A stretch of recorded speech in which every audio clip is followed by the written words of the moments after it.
Hi, it's Jill here. I'm feeling a little bit under the weather today.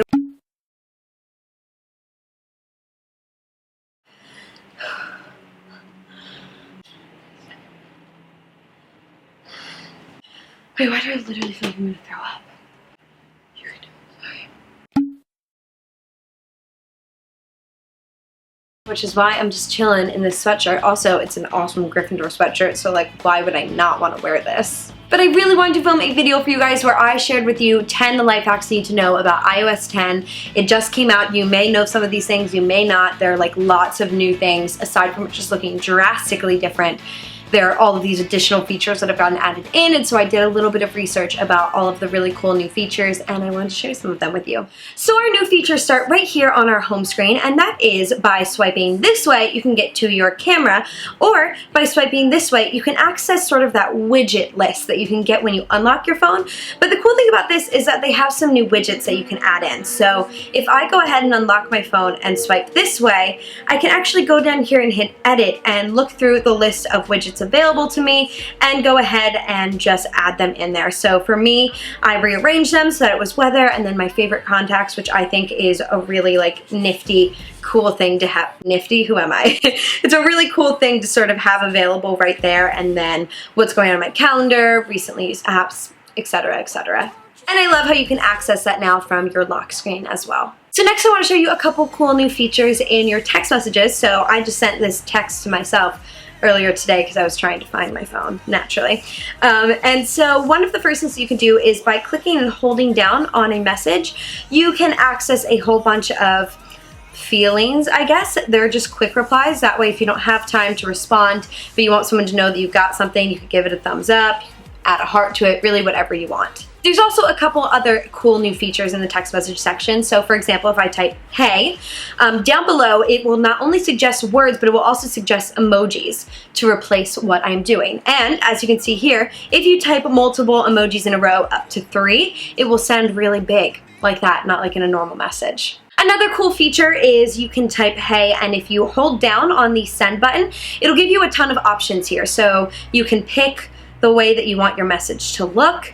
My favorite one personally is the invisible ink one. So if I decide to send the message like that, it's going to send sort of encrypted, and the only way this person is going to be able to see it is if they color over top of the message like that, which is a really great way of sending a message that you don't want everyone around that person to be able to see. And the last really cool feature in Messenger is also in that same section, where if you hold this down, you can click on screen at the top, and you can choose a way for the screen to look when your message sends. So for me, I find a lot of these to be a little bit pointless, but I do think the balloons one will be cute on people's birthdays. So if I selected that when I sent it to this person, it would come through with balloons. This next feature I am super excited for, and that is within the alarm clock. So if you swipe up and go to your alarm clock, you can click on bedtime, and I already sort of went through this, but I didn't finish it. That way I could show you the whole thing.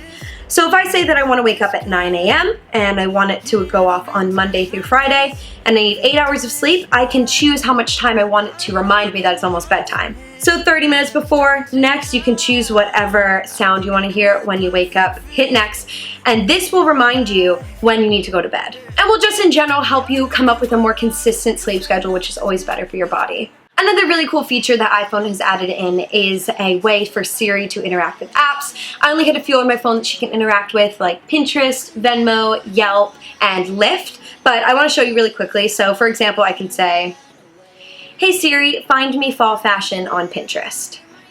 And she can handle doing that. She will open it up, fall fashion, and I can go ahead and look through all of these options. Super cool, and there's a whole bunch of apps that she can help with. So this next one is huge and something that I've actually already done, so I can't show you, and that is being able to delete default apps like stocks. So as you see, if I hold down, I now have the option to delete almost anything. So I can delete my contacts, my calculator, iBooks, things that you weren't able to delete before. So I've made it clear to my now, I would just say be careful because you can delete a lot of like vital things, and I'm sure you can re-download them, but I'm not totally sure how the recovery process works. So just use this one with care and make sure you pay attention to what you're deleting. And I forgot this one, but this is another cool option inside the texting app, and that is if you open up a message, you can click this little arrow over here and it will give you tons of options. So photos, you can open this up and it will actually show you a photo preview as well as pictures in your photos, or if you scroll over, you can choose what you want. You can also click this button here, scroll over, and it has a built-in GIF keyboard, which I think is awesome because I had to install my own GIF keyboard. Now they have one built right in here. And the last super cool thing that you can do over in this sidebar is actually write secret messages. So I can say, hey, send that, and I believe that this message will expire after 2 minutes if the person doesn't hit keep. And those are my 10 iOS 10 life hacks. I hope this was really helpful for you guys, and I hope that you guys are enjoying iOS 10. Let me know down below what you think of it. I'm still on the fence, but there are some cool things, and other things seem like a little extra, like you don't really need them. But let me know what you think down below. I love you all so much, and I will see you next time. Bye!